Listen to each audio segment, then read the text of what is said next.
Hello. Hi. So this is my first time interviewing anyone. Perfect. Better time than ever. So why don't you introduce yourself first? Thank you. Hi, everyone. I am Chris Avalos. I am reseller on Steemit and on DTube and DLive and all the decentralized platforms. Awesome. So how did you get started on Steemit? That's actually a funny question because I don't actually remember. I know that I saw a YouTube video, and it might have been Jerry Banfield's video, like in the summer of last year. And then I looked into it, and when I saw that it was blockchain and it was social media, I was hooked, and I just signed up. And it was cool because I actually got an account within less than 24 hours. Oh, that was way back then. Yeah, now it takes 3 days. Longer. I've heard of people waiting 2 weeks sometimes. Oh my God. Wow, that's insane. So why don't you tell people about what you do on DTube? Because, you talk a lot about pretty much the whole idea of reselling things. The value of things like Beanie Babies. Right. How did you get into that world of just finding something of value and then going around it? That's a really good question because I do the Steemit Minute and everyone sees my name Reseller and they're like, what's that all about? But when I was young, I used to go to thrift stores and garage sales, and I'd find baseball cards and stuff like that. And then I would sell them on eBay when eBay came out. But when I was younger, I used to go to flea markets and swap meet flea markets. I used to do that and sell stuff. And so that's where the reseller stuff came in. And I also have a YouTube channel called Thrift Shop Hustler where I go to thrift shops, I find art, I find old antiques and stuff like that, and I make videos about that. So when I found Steemit, at the moment, my Thrift Shop Hustler channel was growing tremendously. So I thought, I'm going to put this whole world into Steemit. And so that's how that happened. So is that where you see your YouTube channel going in the future, or do you have, what are your plans? I'm gonna be completely honest. I have no idea. I think the Steemit Minute, people are really picking up on that, and I have other channels. I purchased other accounts, so I have other different things I want to do. But I think eventually, to be perfectly honest, today was a real eye opener for me that I should be really. I'm in a comfort zone right now where I'm getting upvotes by DTube. I'm finding my way, but when I heard a lot of the speakers, it seems like, people don't want to hear about crypto news all the time. And I'm thinking I do blog stuff on YouTube. I should bring some of that into the DTube world with vlogs and my thrift shop and all that. So I think you're going to see in the future a more transition. And I'm going to do the Steemit Minute every day. People love that. Right. But I'm going to try to bring more of my personal life into the reseller account. I think that goes along with a lot of what we've been saying today, which is be transparent and show your personality through the screen. And that's really awesome. I know vlogging has just taking off. It's just, and I think that because when I first joined Steemit, I was very much overwhelmed with the fact that all the content was just about cryptocurrency, and I knew nothing about cryptocurrency, right? And I felt I couldn't find a place where I feel I could relate to the people who were on there. So I think as we start creating more content that's, more relatable and more like what, other content creators are doing. So vlogging, on YouTube. So that's going to help bring more people to it's a natural progression because I think right now we're in that whole still crypto sphere, and that's where I come from. And so I think we're going to see more of the YouTube generation as more and more YouTubers come onto the platform. We're going to see more kind of personalities emerge in this whole new technology, this new blockchain. Yeah. So you said, let's talk more about your personal life. Sure. So you said you were a stay-at-home dad? No. I wish that would actually be a fun job. No, I actually have a full-time job. I work in the movie industry. I work on movies and TV shows. I'm actually the one that makes the files for iTunes and Netflix and stuff like that. So I work on a tremendous amount of amazing material every day. Movies that aren't out yet, shows that aren't out yet. And so we're creating stuff for the clients so that they can actually stream on their platforms. And I love my job. And that's one of the things, of course, it would be great if I can do Steemit full time or do DTube full time, but I love my job so much that I'm not thinking in those terms. Like I gotta hustle so I can, do Steemit full time. If that happens, it happens, but it's going to take so much to get there that I'm just happy with my job that I have now. That's really great. I feel like a lot of times people who join these kind of things, their whole their goal is to pretty much just be famous on this thing and earn their whole life savings or whatever on this platform. But how do you since you're in this movie industry, how do you bring your experience from that to D2? That's actually a really good question. And what I do is I'm an editor, so I do edits and stuff like that. So all the years of doing editing helped me tremendously when I'm cutting video, when I'm dealing with audio, when I'm trying to live stream, all the bit rates and all the frames per second. All that kind of stuff comes natural to me because I've been doing it for 15 years. So I think that life experience, and I'm almost 40 years old. I have an extreme amount of life experience so far, but what I've pulled from my work has helped me in Steemit with the edits and the blogging and the live streaming and all that kind of stuff. So yeah, that was a good question. That's cool. So have you ever thought about making more videos teaching people how to edit? And I'm sure as DTube grows, right, more people are going to want to learn those kind of things. Right.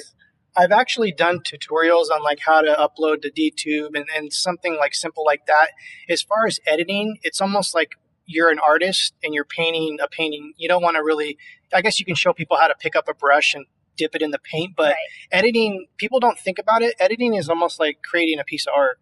And it's very stylistic, as you can see, like Casey, you know who Casey Neistat is? Mm-hmm. So you see how he does his video, he edits his videos, and there's a style.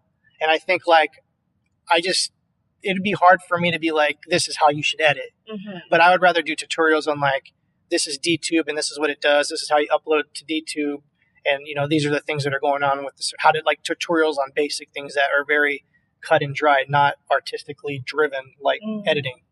That makes sense. I just started getting into editing, so I can definitely see how it relates to painting a picture because I have some background in art. So it's I'm starting to really fall into it, but it's so complicated because I'm trying to learn Premiere and there's Lightroom and Photoshop. Oh yeah, and I'm just sitting in my little corner 24 hours a day watching little tutorials on YouTube and trying to figure out. So I think it'd be really cool to see as YouTube grows a lot of those tutorials and people trying to teach others how to make awesome content. Yeah, absolutely.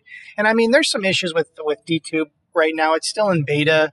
A lot of the videos that are older, they don't play anymore because it's run by the IPFS servers, and that's a whole other subject in itself. And they don't have a lot of storage, so they have to strip videos when they get to a certain age, and that's the sad part about everything. But it's still in beta, and a lot of people don't know that. It's still in beta, and so, definitely if you're going to be using DTube, save all your videos on storage, and definitely just remember that, if they're not going to be super popular and get upvoted, they're probably going to be stripped off the servers eventually. Oh, that's a very good piece of advice.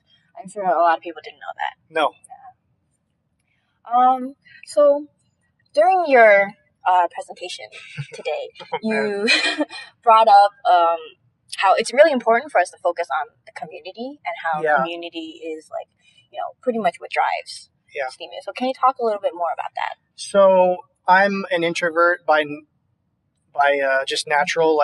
I'm very the caveman guy. I'm very the hermit. Mm-hmm. And so it was first off, it was super hard for me to do the presentation today. And I can guarantee when I go and watch the video, I'm going to cringe the whole time. No, you did great.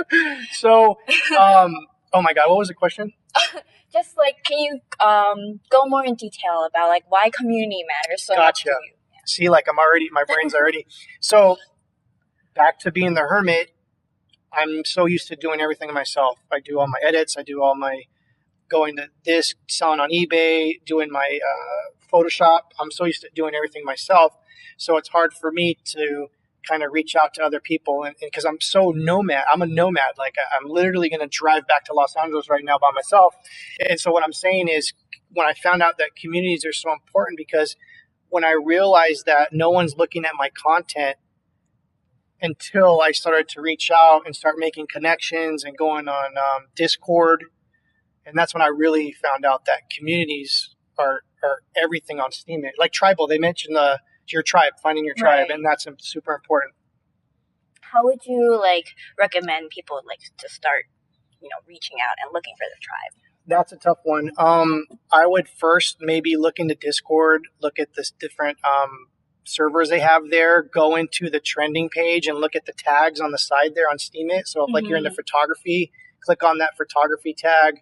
Go look for someone that you like, that's like-minded. It's someone that's doing the same thing that you're doing. Or maybe you just go out of the box and pick someone that you find intriguing and leave a comment on their stuff. And you never know what, if you do that enough times, and I talked about throwing spaghetti on the wall way too many times in my speech, but when you throw the spaghetti at the wall long enough, you're going to find something that sticks. And then you're going to find those people that you're naturally, it's weird. It's almost like water. If you pour water on a table, it's going to flow in a certain way. And if you just keep looking for people, you're going to flow into that wherever you're meant to be. You're going to flow right into that. Yeah, I noticed from this conference, like everybody has a Discord channel, like all these groups, right? So that's a great way to start.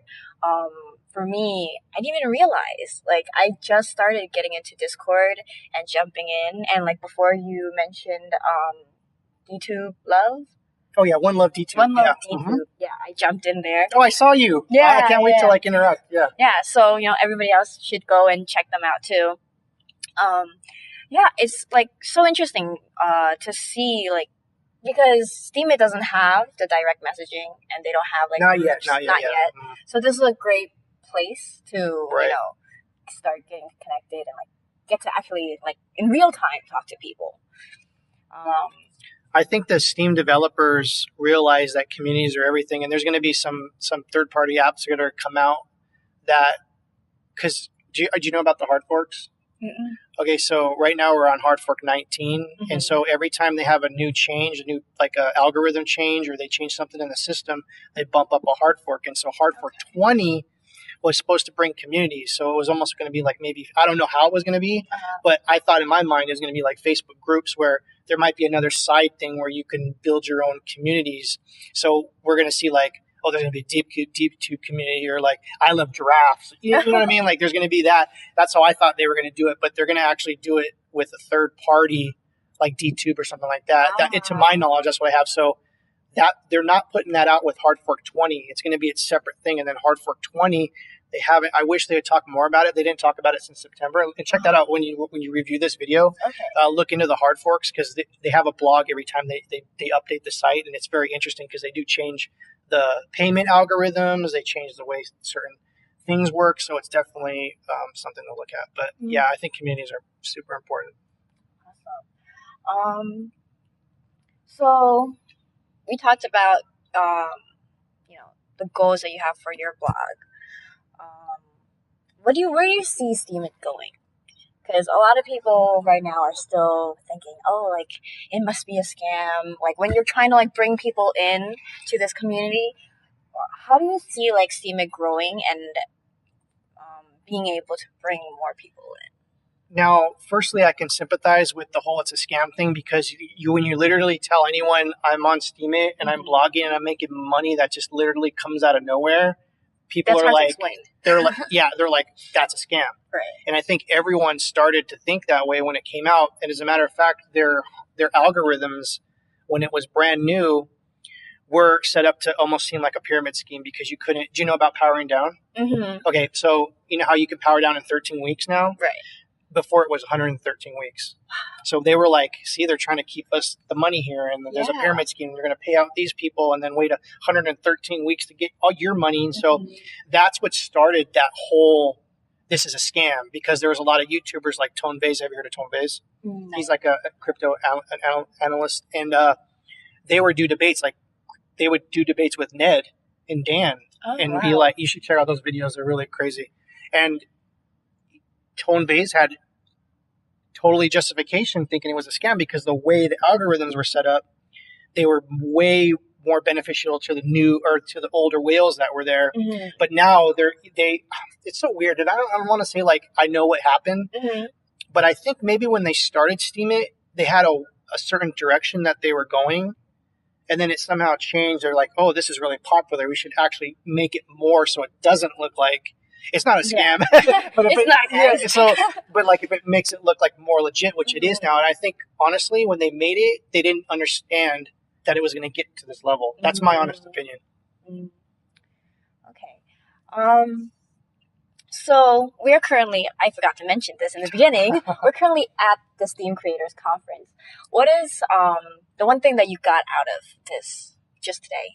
The honest truth is that I need to work on my content and that I need to look at what I'm doing, because in this kind of industry or business or it's just anything in life, you don't want to stay stagnant.